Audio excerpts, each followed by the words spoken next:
Bonjour, je suis Mohamed Dieye, je suis le président de la section fiscale de l'Ordre national des experts.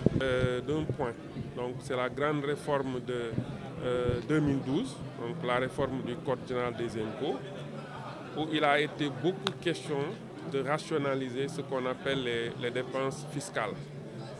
L'autorité, l'État a beaucoup insisté sur cela et sur le fait que les textes donc contenant des mesures incitatives étaient trop dispersés. Il fallait les regrouper et les mettre dans un texte unique pour que tout contribuable qui remplit les conditions puisse bénéficier d'incitation fiscale. Parce qu'on ne peut pas parler de développement économique et social sans dispositif d'incitation fiscale. Donc après 12 ans d'existence, il était normal qu'on évalue ce dispositif. Évaluer ce dispositif, c'est voir qu'est-ce qu'il y a eu de bon, qu'est-ce qu'il y a eu de mauvais, comme dans toute œuvre humaine. Et c'est un peu l'objet de notre session d'aujourd'hui. C'est la deuxième session de ce que nous appelons les taxes brèves. C'est en fait des rencontres fiscales qui nous permettent de regrouper différents acteurs dans un même endroit pour réfléchir d'un sujet actuel. Comme j'ai dit, il y a du bon comme il y a du mauvais.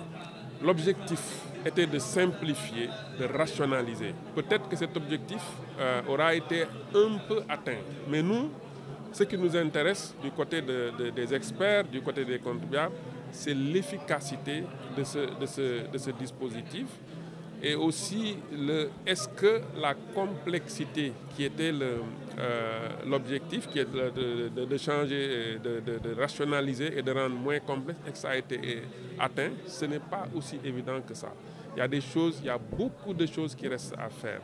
Il y a des secteurs stratégiques qui sont dans l'exportation. Je prends l'exemple des entreprises franches d'exportation qui bénéficiaient avant la réforme de 2012 d'un dispositif très incitatif qui a permis de booster le secteur horticole au Sénégal.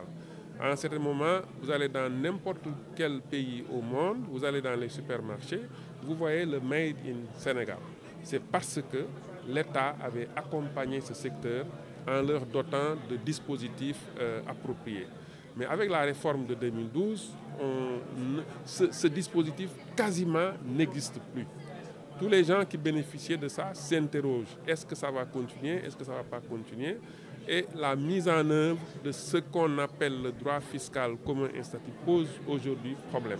Beaucoup de secteurs ne s'y retrouvent pas. Il est question de dire attention, est-ce que l'objectif visé est atteint? Est-ce qu'il n'est pas atteint? Qu'est-ce qu'il faut changer? C'est un peu ça l'objectif de nos assises. Il y a des choses qui marchent. Il y a des choses qui ne marchent pas dans ce dispositif et nous sommes en train de l'évaluer. Ça va être un premier pas. Il est illusoire de vouloir faire cette évaluation en une demi-journée ou en une journée, mais on va juste poser les pas vers une étude beaucoup plus approfondie parce que les nouvelles autorités, certainement, ont pour objectif de revoir notre dispositif fiscal. Je pense que notre dispositif fiscal est toujours complexe.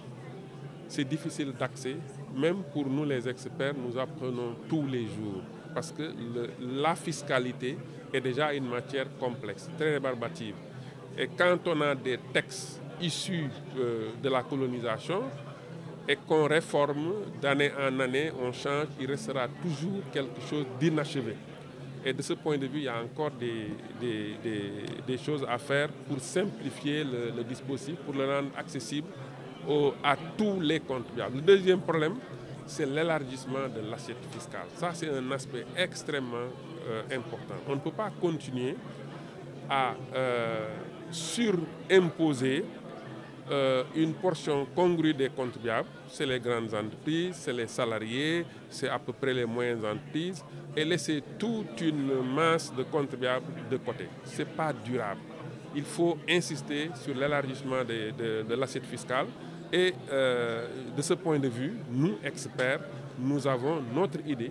Nous côtoyons tous les jours les contribuables, nous côtoyons tous les jours les décideurs. Nous pensons que nous pouvons contribuer à l'élargissement de notre assiette fiscale qui, encore une fois, est très fondamentale, surtout dans le contexte où nous sommes, où nous avons de nouvelles autorités qui misent sur la souveraineté économique et qui parlent de souveraineté économique, parlent de moyens internes pour atteindre les objectifs. Donc ces moyens-là, on va les chercher à travers nécessairement la fiscalité, mais il ne s'agit pas d'alourdir le poids de l'impôt sur ceux qui payent déjà. Il faut trouver les moyens de faire en sorte que le plus de contribuables existe et que le plus de contribuables payent, en payant moins, bien évidemment.